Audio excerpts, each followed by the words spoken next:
आकाशवाणी चंडीगढ़ तो पेश है कोविड उचित व्यवहार जन अंदोलन ते समाचार दर्शन का विशेष अंक।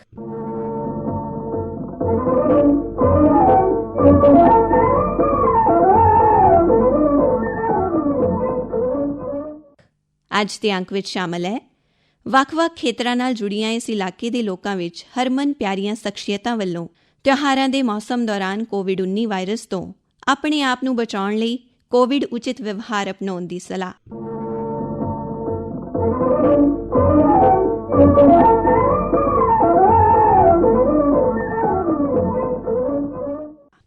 प्रधानमंत्री नरेंद्र मोदी ਵੱਲੋਂ ਪਿਛਲੇ ਦਿਨੀ ਸ਼ੁਰੂ ਕੀਤੇ ਗਏ ਕੋਵਿਡ ਉਚਿਤ ਵਿਵਹਾਰ ਜਨ ਅੰਦੋਲਨ ਦੇ ਤਹਿਤ ਪ੍ਰਧਾਨ ਮੰਤਰੀ ਨਰਿੰਦਰ ਮੋਦੀ ਵੱਲੋਂ ਪਿਛਲੇ ਦਿਨੀ ਸ਼ੁਰੂ ਕੀਤੇ ਗਏ ਕੋਵਿਡ ਉਚਿਤ ਵਿਵਹਾਰ ਜਨ ਅੰਦੋਲਨ ਦੇ ਤਹਿਤ ਕੇਂਦਰ ਤੇ ਸੂਬਾ ਸਰਕਾਰਾਂ ਦੇ ਵੱਖ-ਵੱਖ ਮਹਿਕਮਿਆਂ ਵੱਲੋਂ ਇੱਕ ਜਾਗਰੂਕਤਾ ਮੁਹਿੰਮ ਚਲਾਈ ਜਾ ਰਹੀ ਹੈ। ਇਸ ਮੁਹਿੰਮ ਦੌਰਾਨ ਉੱਭਰ ਰਹੀਆਂ ਤੇ ਮੰਨੀਆਂ ਪ੍ਰਮੰਨੀਆਂ ਹਸਤੀਆਂ ਵੱਲੋਂ ਲੋਕਾਂ ਨੂੰ ਬਦਲ ਰਹੇ ਮੌਸਮ ਦੇ ਦੌਰਾਨ ਮਾਸਕ ਪਹਿਨਣ, 2 ਗਜ਼ ਦੀ ਦੂਰੀ ਰੱਖਣ ਅਤੇ ਸਾਬਣ ਨਾਲ ਬਾਰ-ਬਾਰ ਹੱਥ ਧੋਣ ਦਾ ਚੇਤਾ ਕਰਵਾਇਆ ਜਾ ਰਿਹਾ ਹੈ। ਫਰੀਦਾਬਾਦ ਤੋਂ ਪ੍ਰਸਿੱਧ ਕਵੀ ਦਿਨੇਸ਼ ਰਘੁਵੰਸ਼ੀ ਨੇ ਲੋਕਾਂ ਨੂੰ ਪ੍ਰਧਾਨ ਮੰਤਰੀ ਵੱਲੋਂ ਦੱਸੇ ਰਸਤੇ ਤੇ ਚੱਲਣ ਦੀ ਅਪੀਲ ਕਰਦਿਆਂ ਕਿਹਾ, जैसा कि आप सब भलीभांति परिचित हैं कि संपूर्ण विश्व इस वक्त कोरोना महामारी से जूझ रहा है और भारतवर्ष भी इससे अछूता नहीं है। रोजाना हजारों की संख्या में इसके केसेस आ रहे हैं और न जाने कितने लोग अभी तक अपने उनको प्राणों को त्याग करना पड़ा है इस बीमारी की वजह से। और इस महामारी से जूझते हुए हम सब लोग अपने राष्ट्र के कर्णधारों का, हमारे देश के प्रधानमंत्री श्री नरेंद्र मोदी जी के बताए हुए रास्ते पर हम लोग चले, तभी इस बीमारी से हम लोग बचाव कर सकते हैं। अभी समय लगेगा इसकी पूरी तरह से दवाई उपलब्ध होने में। जब तक दवाई आती है तब तक हमें स्वयं ही बचाव करना है और इसके बचाव के लिए कुछ चीज़ें हैं। सबसे महत्वपूर्ण है उसमें ये हमारा मास्क, जो हम अभी अनावश्यक रूप से समझते हैं हम एक बोझ है। ये बोझ नहीं है, ये बचाव है जिंदगी का। जिंदगी है तो हम हैं और जिंदगी सबसे महत्वपूर्ण है किसी भी मनुष्य के लिए। मैं सबसे पहले ये निवेदन करूँगा, एक तो मास्क का उपयोग करें, इसमें कहीं कोताही बरतने की जरूरत नहीं है। और सोशल डिस्टेंसिंग का पालन करने के लिए उन्होंने कहा है, ये हमारे लिए बहुत ज़रूरी है और ये दोनों बहुत ही महत्वपूर्ण कार्य हैं। अनावश्यक कार्य से घर से बाहर भी न निकलें, समय समय पर हाथों को सैनिटाइज करते रहें। आप सब माननीय प्रधानमंत्री महोदय के आदेशों का अनुसरण कीजिए। ਅੰਬਾਲਾ ਛਾਉਣੀ ਦੇ SDM ਸੁਭਾਸ਼ ਸਿਹਾਗ ਨੇ ਵੀ ਪ੍ਰਧਾਨ ਮੰਤਰੀ ਦੀ ਮੁਹਿੰਮ 'ਚ ਪੂਰਾ ਸਹਿਯੋਗ ਕਰਨ ਦੀ ਸਲਾਹ ਦਿੱਤੀ। अम्बाला की जनता से हम पहले भी लगातार अपील करते रहे हैं सरकार की नीतियों के बारे में और जनता का सहयोग भी मिल रहा है। हम टाइम पे चेक भी करते हैं और जनता से अपील भी करना चाहूँगा कि जैसे कि माननीय प्रधानमंत्री जी की मुहिम है, 2 गज की दूरी बनाए रखें और मास्क का प्रयोग करें, समय समय पर साबुन से हाथ धोएं। कोरोना से बचने का यही एक उपाय है और इसके पूरा सहयोग करें, सारी जनता से अपील करते हैं। ਸ਼ਹੀਦ ਭਗਤ ਸਿੰਘ ਦੇ ਭਰਾ ਦੇ ਦੋਤੇ ਹੁਸ਼ਿਆਰਪੁਰ ਬਾਰ ਐਸੋਸੀਏਸ਼ਨ ਦੇ ਸਕੱਤਰ ਰਹੇ ਐਡਵੋਕੇਟ ਸੁਖਵਿੰਦਰਜੀਤ ਸਿੰਘ ਸੰਘਾ ਨੇ ਇਸ ਵੇਲੇ ਮਾਸਕ ਨੂੰ ਹੀ ਦਵਾ ਦੱਸਦਿਆਂ ਆਪਣੇ ਸੰਦੇਸ਼ 'ਚ ਕਿਹਾ, ਜਦ ਤੱਕ ਕੋਵਿਡ-19 ਦੀ ਵੈਕਸੀਨ ਨਹੀਂ ਆਉਂਦੀ ਤਦ ਤੱਕ ਸਾਡਾ ਮਾਸਕ ਹੀ ਸਾਡੀ ਮੈਡੀਸਨ ਹੈ। ਕਿਉਂਕਿ ਅਸੀਂ ਮਾਸਕ ਪਹਿਨਾਂਗੇ, ਸੋਸ਼ਲ ਡਿਸਟੈਂਸ ਰੱਖਾਂਗੇ ਤਾਂ ਅਸੀਂ ਕੋਰੋਨਾ ਦੀ ਮਹਾਮਾਰੀ ਤੋਂ ਆਪਣੇ ਆਪ ਨੂੰ, ਆਪਣੇ ਪਰਿਵਾਰ ਨੂੰ, ਆਪਣੇ ਸ਼ਹਿਰ ਨੂੰ ਤੇ ਆਪਣੇ ਸਮਾਜ ਨੂੰ ਬਚਾ ਸਕਾਂਗੇ। ਇਸ ਲਈ ਇਹ ਬਹੁਤ ਜ਼ਰੂਰੀ ਹੈ ਕਿ ਅਸੀਂ ਆਪਣਾ ਮਾਸਕ ਨਿਰੰਤਰ ਪਹਿਨ ਕੇ ਰੱਖੀਏ ਔਰ ਮਾਸਕ ਨੂੰ ਸਹੀ ਢੰਗ ਨਾਲ ਪਾਈਏ ਔਰ ਆਪਣੇ ਹੱਥਾਂ ਨੂੰ ਸੈਨੀਟਾਈਜ਼ ਕਰਕੇ ਰੱਖੀਏ। ਸਾਰੀਆਂ ਪ੍ਰੀਕਾਸ਼ਨਾਂ ਵਰਤਦੇ ਹੋਏ ਅਸੀਂ ਆਪਣੇ ਜ਼ਿਲ੍ਹੇ ਦੇ ਵਿੱਚ, ਆਪਣੇ ਸਮਾਜ ਦੇ ਵਿੱਚ ਔਰ ਆਪਣੇ ਪਰਿਵਾਰ ਦੇ ਵਿੱਚ ਕੋਰੋਨਾ ਵਾਇਰਸ ਤੋਂ ਬਚ ਸਕਾਂਗੇ।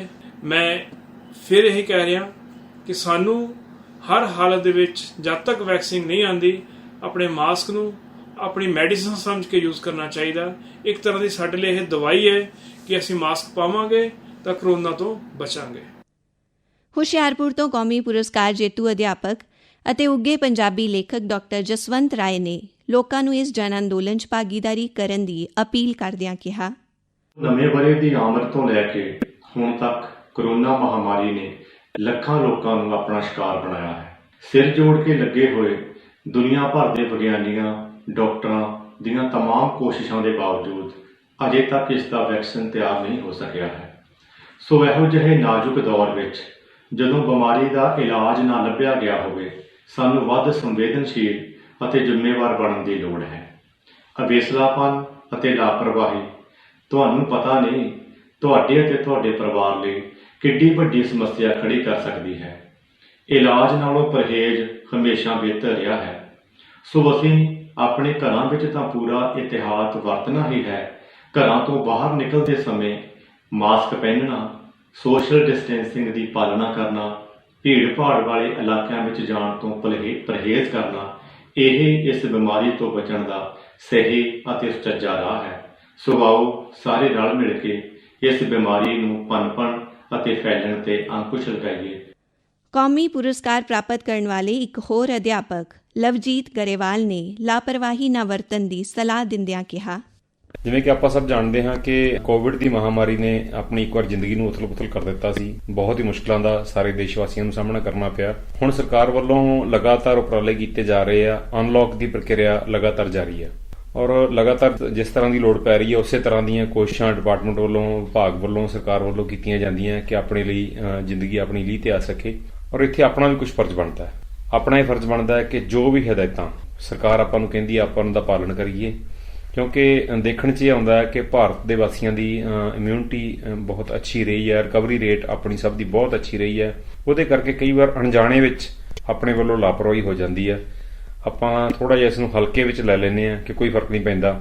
ਆਪਣੇ ਘਰ ਦੇ ਬਜ਼ੁਰਗਾਂ ਨੂੰ ਫਰਕ ਪਊਗਾ, ਆਪਣੇ ਛੋਟੇ ਬੱਚਿਆਂ ਨੂੰ ਫਰਕ ਪਊਗਾ, ਤਾਂ ਘੱਟੋ ਘੱਟ ਆਪਾਂ ਉਹਨਾਂ ਬਜ਼ੁਰਗਾਂ, ਉਹਨਾਂ ਬੱਚਿਆਂ ਦੇ ਲਈ ਆਪਦੀ ਦੇਖ-ਰੇਖ ਕਰੀਏ, ਮਾਸਕ ਪਾ ਕੇ ਰੱਖੀਏ, ਬਿਨਾਂ ਲੋੜ ਤੋਂ ਭੀੜ ਵਿੱਚ ਨਾ ਜਾਈਏ, ਸਮੇਂ-ਸਮੇਂ ਤੇ ਹੱਥ ਧੋਂਦੇ ਰਹੀਏ, ਕਿਉਂਕਿ ਆਉਣ ਵਾਲਾ ਜਿਹੜਾ ਮੌਸਮ ਬਦਲ ਰਿਹਾ ਹੈ, ਮੌਸਮ ਦਾ ਬਦਲਾਅ ਹੈ, ਇਹਦੇ ਵਿੱਚ ਵੈਸੇ ਵੀ ਇਨਫੈਕਸ਼ਨ ਦਾ ਟਾਈਮ ਜਿਹੜਾ ਹੈਗਾ ਉਹ ਜ਼ਿਆਦਾ ਹੁੰਦਾ ਤਾਂ ਉਹਦੇ ਕਰਕੇ ਰੂਟੀਨ ਦੇ ਜਿਹੜੇ ਕੇਸ ਆਉਣੇ ਆ ਖਾਂਸੀ ਜ਼ੁਕਾਮ ਦੇ, ਉਹ ਵੀ ਵਧਣ ਦੀ ਸੰਭਾਵਨਾ ਹੋ ਜਾਂਦੀ ਹੈ। ਤਾਂ ਇਹਨਾਂ ਸਾਰੀਆਂ ਚੀਜ਼ਾਂ ਨੂੰ ਧਿਆਨ 'ਚ ਰੱਖ ਕੇ ਆਪਣਾ ਫਰਜ਼ਾ ਬਚਾਓ 'ਚ ਬਚਾਓ, ਇਸ ਚੀਜ਼ 'ਤੇ ਆਪਾਂ ਅਮਲ ਕਰਕੇ ਚੱਲੀਏ। ਪਹਿਲਾਂ ਖੁਦ ਧਿਆਨ ਰੱਖੀਏ ਔਰ ਕੋਸ਼ਿਸ਼ ਕਰੀਏ ਘਰੇ ਆਉਣ ਵੇਲੇ ਵੀ ਆਪਾਂ ਪੂਰਾ ਆਪਣੇ ਘਰਦਿਆਂ ਨੂੰ ਮਿਲਣ ਤੋਂ ਪਹਿਲਾਂ ਆਪਣੇ ਹੱਥ ਧੋ ਲਈਏ, ਕੱਪੜੇ ਬਦਲ ਲਈਏ। ਇਹਨਾਂ ਨਿੱਕੀਆਂ ਚੀਜ਼ਾਂ ਦਾ ਆਪਾਂ ਜੇ ਧਿਆਨ ਰੱਖਾਂਗੇ ਤਾਂ ਆਪਾਂ ਆਪਣੇ ਪਰਿਵਾਰ ਨੂੰ, ਆਪਣੇ ਸਮਾਜ ਨੂੰ, ਆਪਣੇ ਇਲਾਕੇ ਨੂੰ ਇਸ ਮਹਾਮਾਰੀ ਤੋਂ ਬਚਾ ਸਕਦੇ ਹਾਂ ਜੀ।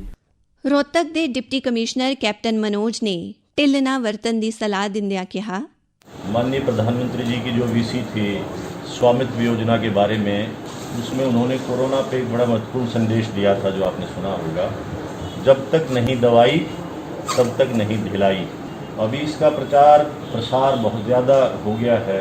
कोविड का काफ़ी द्रुत गति से ये बढ़ रहा है, फैल रहा है। दवा वैक्सीन इसकी चूँकि बनी नहीं है, एकमात्र उपचार इसका 2-3 विधियों से है जो अस्पताल, डॉक्टर, सरकार, प्रशासन सब लोग बताते रहते हैं, पब्लिक में जागरूकता फैलाते हैं।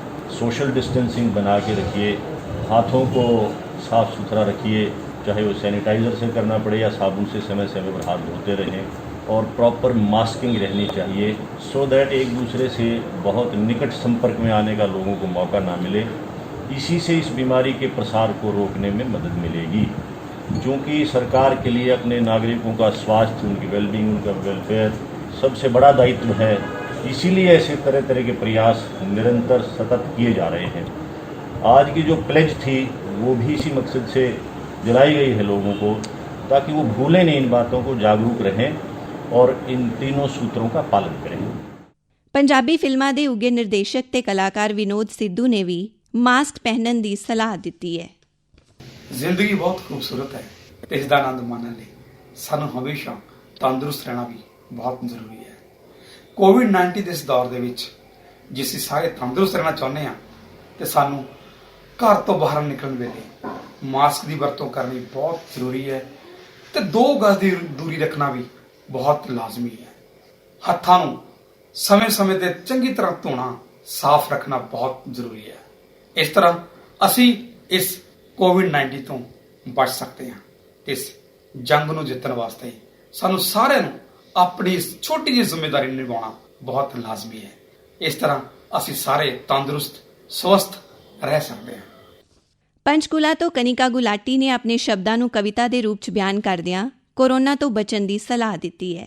नकाब पहनने चले हैं हम, नकाब पहनने चले हैं हम, और किस बात की शर्म, ऐसे ही नहीं तोड़ देंगे हम दम, क्योंकि कोरोना हिंदुस्तानी है हम। पहले हमें हाथों को जोड़ना है, फिर उन्हें पानी से भिगोना है, ऐसे ही नहीं छोड़ देना है, साबुन से भी धोना है।